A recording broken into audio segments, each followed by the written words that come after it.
안녕하세요.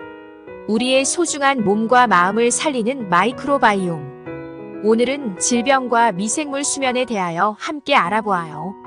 수면하면 여러분 제일 먼저 뭐가 떠오르시나요? 수면 호르몬입니다. 잠잘 때 나오는 호르몬 무엇인가요? 멜라토닌 호르몬이죠. 멜라토닌 호르몬 굉장히 중요합니다. 이 멜라토닌 호르몬은 누가 만들어낼까요? 장내 미생물입니다. 예전 학창 시절을 생각해보면 항상 따라다니던 글귀가 하나 있었지요. 잠자는 시간을 줄여서 1시간 더 공부하면 인생이 바뀐다. 라고 잠을 줄이고 열공했었습니다. 지금 생각해보면 공부도 중요하지만 잠을 잘 자는 것은 더욱더 중요한 일인데 이걸 잊고 공부가 전부인 것처럼 시키는 대로 달려온 것만 같습니다. 그런데 예전 우리 때 이야기만은 아닌 것 같습니다. 요즘은 옛날 학생들보다 잠을 더 못 자는 것 같아요.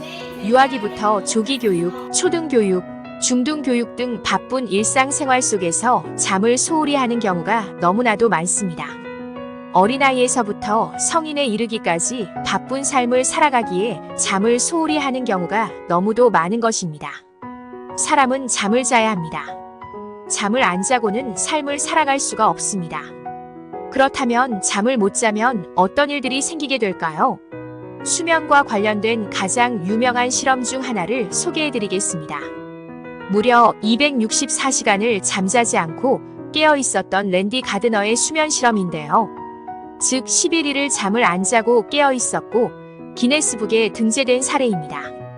랜디 가드너의 11일간의 무수면 실험 기록에 따르면 2일차에는 졸음과 피로감이 몰려왔고 3일자에는 극심한 기분의 변화가 생겼고 6일차에는 단기 기억 상실 증세를 보였으며 11일차에는 몸에 이상 증상이 생기면서 눈에 초점이 없었다고 합니다. 일생의 3분의 1을 차지하는 수면은 참 중요합니다.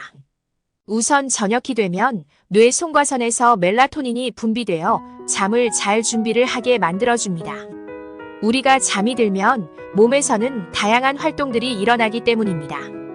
잠이 들면 우선 온몸의 근육 긴장이 완화되고 혈압과 체온이 떨어집니다. 이를 통해 각 장기마다 혈액량이 많아짐으로써 체력 회복에 도움을 줍니다. 이때 잠을 많이 자는 것보다는 깊게 잘 자는 것이 아주 중요합니다. 몇 시간 잤느냐 보다는 어떻게 잤느냐가 더 중요한 것입니다. 하루 종일 노동을 한 장기들이 유일하게 쉴 수 있는 시간이 수면을 취할 때입니다. 수면 사이클에 대하여 알아봅시다. 첫 번째 사이클인 비렘 수면 상태에는 호르몬 분비가 많이 됩니다. 깊은 잠을 자고 지친 우리의 장기가 온전히 쉬게 됩니다. 이때 성장 호르몬과 성호르몬이 분비되는데 하루 중에 가장 많은 양이 분비됩니다. 이 성장 호르몬은 청소년기기 정점을 이루며 20대부터 감소하기 시작하여 50대 이상 되면 미비할 정도로 감소합니다. 성장 호르몬이 감소할 때는 노화와 매우 밀접해서 피부 노화, 갱년기 등의 원인이 되며 쉽게 피로하여 우울증, 불면증 등이 생기기도 합니다. 수면과 밀접한 관계가 있는 호르몬은 멜라토닌입니다. 멜라토닌은 세로토닌을 기반으로 만들어지는데 이 행복 호르몬인 세르토닌은 장내 미생물이 95% 만든다고 합니다. 뇌에서는 극히 일부분만 생성됩니다.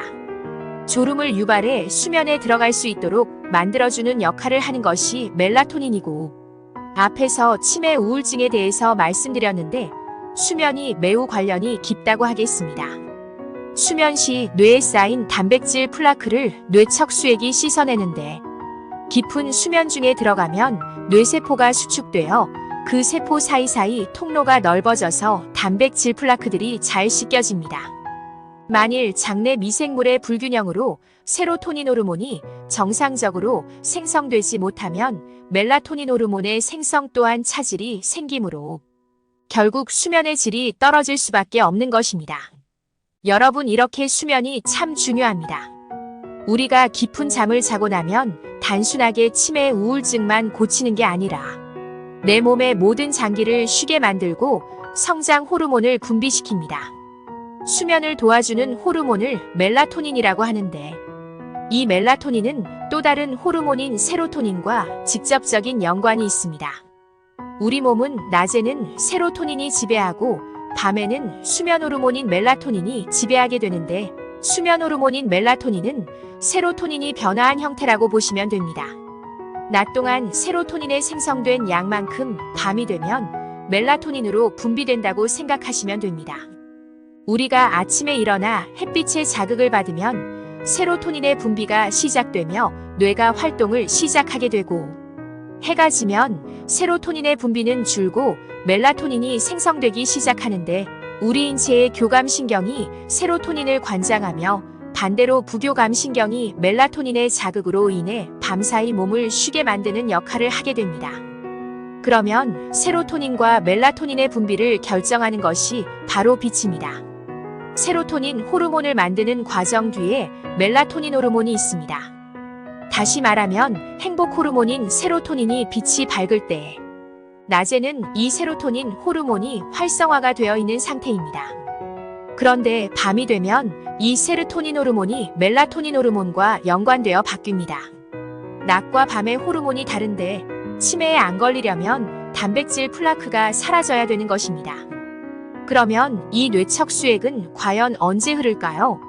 수면이죠. 즉 잠잘 때입니다. 그럼 여러분들의 뇌는 지금 어떨 것 같아요? 밤에 잘 주무시나요? 어린아이에서부터 노인까지 남녀노소 모두 밤에 잠을 잘 주무셔야 합니다. 여러분, 잠자는 시간을 아끼는 것이 성공의 지름길이라고 합니다.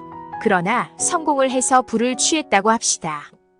그러나 부를 취하고 건강을 잃으면 무슨 소용이 있겠습니까? 조금 늦게 성공하더라도 건강을 지키기 위해서는 올바른 수면을 취하시길 바랍니다. 그리고 우리가 평상시에 잠을 더 잘 자게 하기 위해서는 어떻게 하면 좋을까요? 주무시기 전 최소 2시간에서 3시간 전에는 과격한 운동은 금물입니다.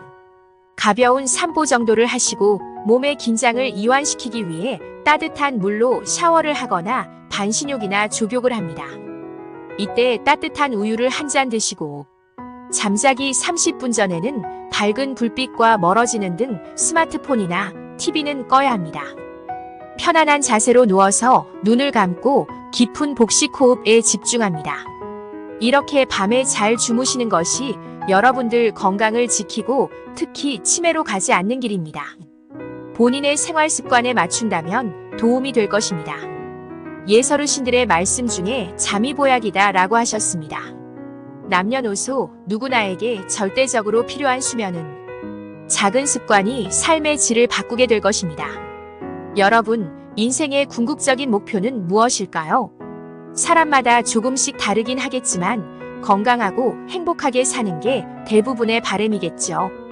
우리는 지금까지 질병의 원인이 우리의 유전자나 음식에서 찾으려고 했는데, 이제는 질병 치료의 해답이 미생물에 있다는 것을 알게 되었습니다. 실제 모든 질병의 90% 이상은 미생물과 관련이 있다는 것이 밝혀졌습니다. 우리의 장내 미생물을 다양한 균으로 균형을 잘 맞추어 건강하고 풍요롭고 행복하고 감사함을 가지고 오늘도 건강한 하루를 만들어갔으면 좋겠습니다. 앞으로 여러 주제로 여러분들과 함께 하도록 하겠습니다. 감사합니다.